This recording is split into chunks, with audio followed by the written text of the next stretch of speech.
Bonjour à tous et toutes, je vais vous parler aujourd'hui de l'évaluation en ligne sur les plateformes pair à pair. Donc les plateformes pair à pair, ce sont ces places de marché qui vont organiser la rencontre entre un utilisateur producteur qui propose un service et un utilisateur consommateur qui l'achète. On pense à deux secteurs emblématiques, les transports avec le covoiturage et l'hôtellerie entre particuliers.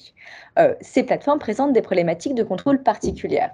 Premièrement, les utilisateurs fournissent la prestation de service, mais la qualité de cette prestation affecte la réputation de la plateforme. Et deuxièmement, ces transactions se fondaient sur l'accès. Il n'y a pas de transfert de propriété. Donc par rapport à une vente d'objets, il faut donner envie d'une multiplicité de transactions sur un même objet ou service.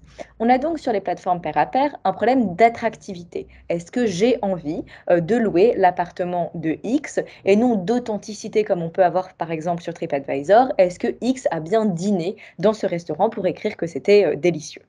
Un des modes de contrôle dominants sur les plateformes pair à pair, ça va être la décentralisation des évaluations auprès également des utilisateurs. C'est un enjeu donc qui est important pour la plateforme car il faut donner envie aux utilisateurs de réaliser des transactions. Si nous prenons désormais l'exemple d'Airbnb, nous retrouvons l'idée d'une évaluation réciproque entre consommateurs et producteurs après chaque évaluation transaction, selon des critères prédéfinis, sous forme d'étoiles qui sont en réalité des notes sur 5. On va donc, construire un système d'évaluation qui va chercher à rendre le positif très visible et le négatif caché.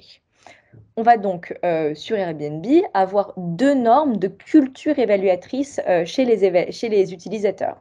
Tout d'abord, tout est fait pour transposer l'évaluation de l'objet, c'est-à-dire la transaction, l'appartement, vers le sujet, l'utilisateur.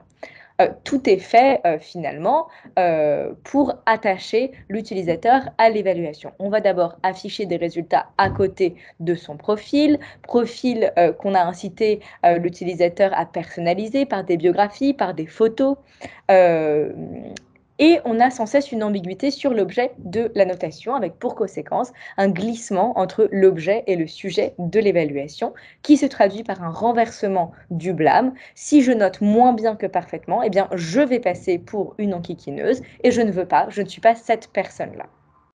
Deuxième norme, d'évaluation, le fait de noter donc très positivement, hein, qui découle de cette première norme, avec des moyennes qui sont presque parfaites sur la plateforme. Le négatif, va lui être relégué vers des espaces privés ou l'emploi d'un langage, euphémisé. Hormis quelques cas extrêmes de vol par exemple, on a donc un système de gestion par exception qu'on appelle mécanisme de sécurité.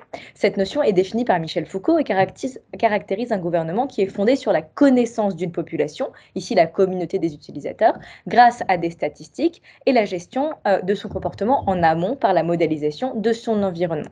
Ici, l'environnement de notation va être géré en suggérant des comportements à avoir et lorsqu'il y a de trop grosses déviations, comme des vols, qui sont coûteuses pour la communauté des utilisateurs, alors la déviation est gérée par la plateforme. Cette culture positive permet de construire un marché extrêmement attrayant et positif et de maximiser le nombre de transactions réalisées. Paradoxalement, les utilisateurs continuent de se servir des évaluations publiques qu'ils savent biaiser à la hausse pour choisir ou non de réaliser une transaction. C'est là le pouvoir du chiffre.